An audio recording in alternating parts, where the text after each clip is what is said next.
we're just going to play 2v2 outfield players with the goalkeepers. The fact that we've got really small numbers in the game, we know we're going to get lots of shots for the goalkeepers to save. We're also going to get lots of distributions for the goalkeepers to make.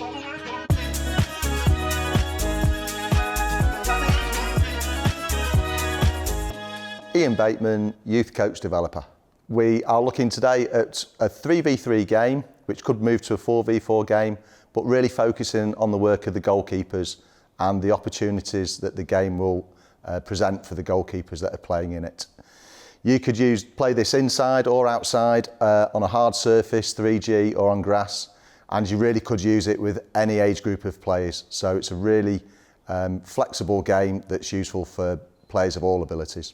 The objectives of the session are to give the goalkeepers lots of opportunities to make saves and distribute the ball.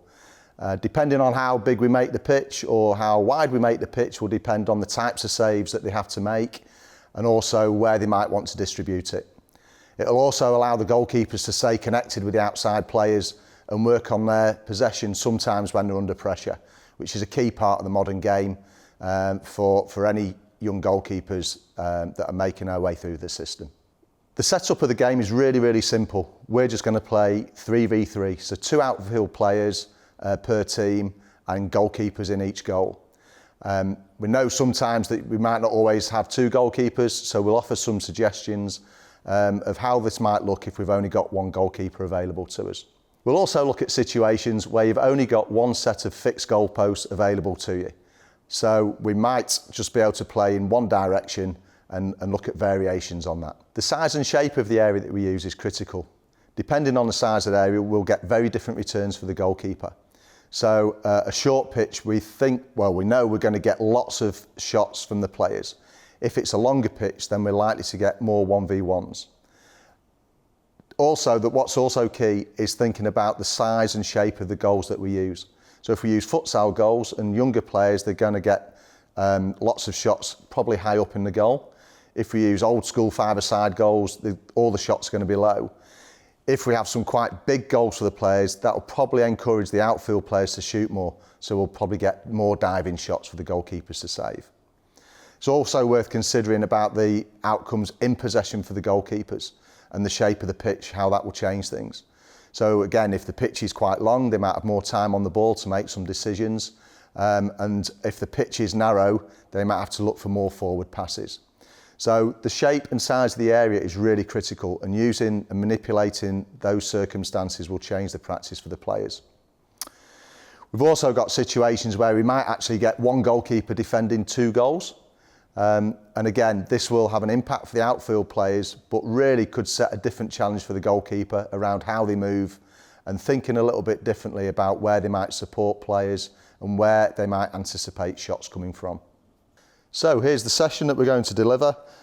Really simple setup. We might have a fixed goal that's in there already. Ideally, we'd have another goal at the other end. If we haven't got a goal, we might just have to use poles.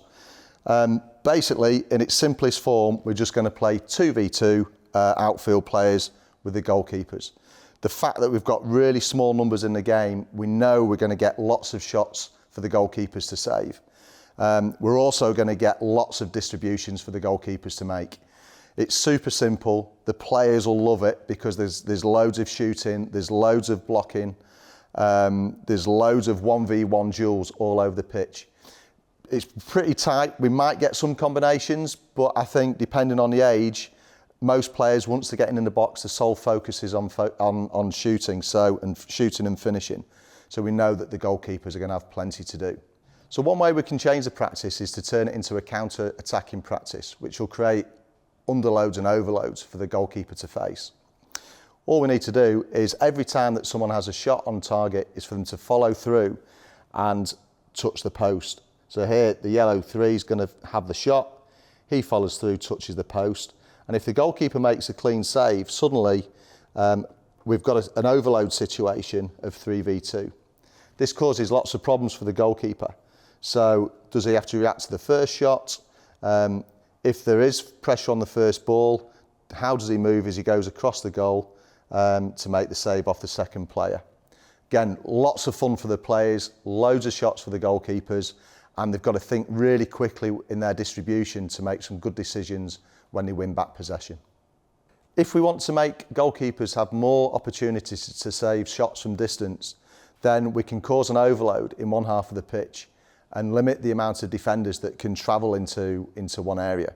So in this situation, we're only going to allow this blue player to come into the top zone, so it generates a 3v1 in the final area. What that's probably going to happen is it allows that either for the number 3 or even the opposition goalkeeper to take a shot at the opponent's goal. We've got players that's going to get in the way and might cause deflections, which is great for the goalkeeper to deal with. And we can expect players in this area to make quick shots and quick decisions. We probably will, it's unlikely that they'll try and play each other into the final half. If we've got bigger numbers attending training or bigger outfield numbers that are attending, it's quite easy to include them in the practice. We know playing 3v3 is really intense for the outfield players, but we still want to keep lots of shots for the goalkeepers.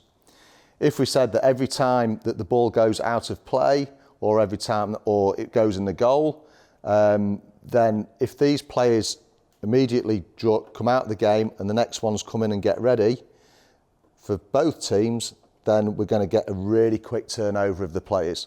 The coach can be in charge of the balls and indeed the tempo, so they can send a new ball in and then the game repeats. This will improve some of the techniques in passing for the outfield players. For the goalkeepers, the distribution has to be really on point. So, because if they distribute and it goes out of play, the other players will get a bit uptight that their game is finished really, really quickly.